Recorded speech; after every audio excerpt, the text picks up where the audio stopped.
Hi friends, James Joseph.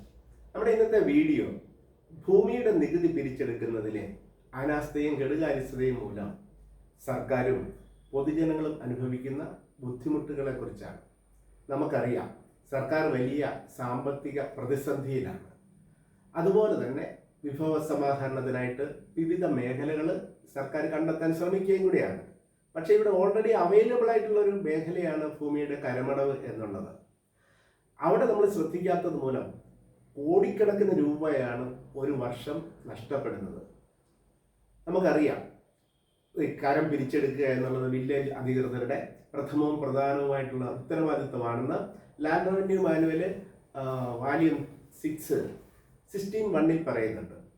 അതുപോലെ തന്നെ 61(1) പറയുന്നുണ്ട്, ഒരു തണ്ടപ്പയർ ഉടമ ഭൂനികുതി അടയ്ക്കാതിരുന്നു കഴിഞ്ഞാൽ 3 വർഷം തുടർച്ചയായിട്ട് അടയ്ക്കാതിരുന്നു കഴിഞ്ഞാൽ അയാളെ തേടി പിടിച്ച് നികുതി അടയ്ക്കാൻ ബാധ്യസ്ഥനായിട്ടുള്ള വ്യക്തി ആരെന്ന് കണ്ടെത്തി ആ ഭൂനികുതി ഈടാക്കിയിരിക്കണമെന്നാണ്. അതായത് നികുതി ശോഷണം എന്ന് പറയുന്നത്, നികുതി ചോർച്ച ഉണ്ടാക്കുക എന്ന് പറയുന്നത് വലിയൊരു കുറ്റമായിട്ടാണ് പറയുന്നത്.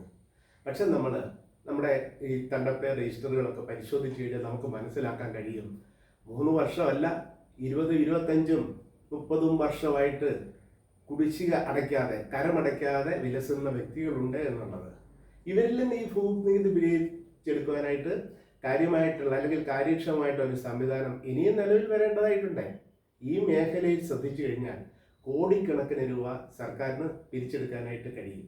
ഇത് മാത്രവുമല്ല, ഇത് വലിയ റവന്യൂ ഭരണത്തിന്റെ ഒരു വലിയ മെച്ചത്തിനിടയാക്കും. പൊതുജനങ്ങൾക്കിടയിൽ പോലും നല്ലൊരു കാര്യക്ഷമമായിട്ടുള്ള റവന്യൂ ഭരണം ഉണ്ടെന്നുള്ള പ്രതീതി ഉണ്ടാകും. അവരുടെ പ്രധാനപ്പെട്ട പ്രശ്നങ്ങൾ, ഭൂമി സംബന്ധിച്ചിട്ടുള്ള സേവനങ്ങൾ അവർക്ക് ലഭിക്കുകയും ചെയ്യും. പലരും എന്തെങ്കിലും ചെറിയ സാങ്കേതിക പ്രശ്നങ്ങൾ ഉണ്ടായിട്ടായിരിക്കും അവർ കരമടയ്ക്കാനായിട്ട് വിമുഖരായിരിക്കുന്നത്. അതായത് മരിച്ചു പോയി കഴിഞ്ഞിട്ട്, അവരുടെ പിതാവ് മരിച്ചു പോയി കഴിഞ്ഞിട്ട് അവരുടെ പേരിൽ ഭൂമി വന്നിട്ടില്ല, അല്ലെങ്കിൽ വസ്തുവിന്മേൽ വായ്പയുണ്ടെന്ന് കരുതി തുക പിരിക്കാനായിട്ട് വില്ലേജ് അധികൃതർ സമ്മതിക്കുന്നില്ല. ഇങ്ങനെയുള്ള നിരവധി പ്രശ്നങ്ങളുണ്ട്, പലതും പരിഹരിക്കാവുന്നതാണ്. അപ്പോൾ ഈ വിമുഖതയൊക്കെ ഒന്ന് മാറ്റി അവരെ നമ്മുടെ വില്ലേജ് ഓഫീസുകളിലേക്ക് ആകർഷിച്ച് ഒരു സൗഹൃദ സംവിധാനം രൂപീകരിക്കപ്പെടുകയാണ് എങ്കിൽ തീർച്ചയായിട്ടും കോടിക്കണക്കിന് രൂപ നമുക്ക് സർക്കാരിന് നേടാനും കഴിയും. അതുപോലെ തന്നെ ജനങ്ങളുടെ പ്രീതി പിടിച്ചു പറ്റുവാനായിട്ട് കഴിയും.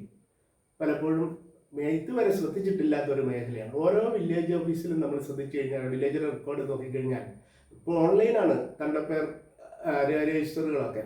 ഇപ്പോൾ ഓരോ തണ്ടപ്പേര് നോക്കിയാൽ നാളിതുവരെ ഒരൊറ്റ പൈസ അടയ്ക്കാത്തവരുണ്ട്. അവരിൽ നിന്ന് നമ്മൾ ഈ പൈസ കുടിശ്ശിക സഹിതം 30% പലിശയാണ് അടയ്ക്കേണ്ടി വരുന്നത്. കുടിശ്ശിക സഹിതം ഇത് പിരിച്ചെടുക്കാനുള്ള ഒരു സംവിധാനം ഉണ്ടായിക്കഴിഞ്ഞാൽ റവന്യൂ ഭരണം മെച്ചപ്പെടും.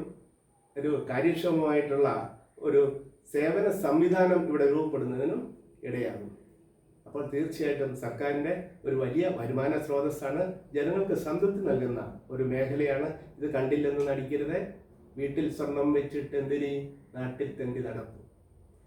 അടുത്ത ദിവസം മറ്റൊരു വീഡിയോയുമായിട്ട് നിങ്ങളുടെ മുൻപിൽ വരാം. Till then, take care, by.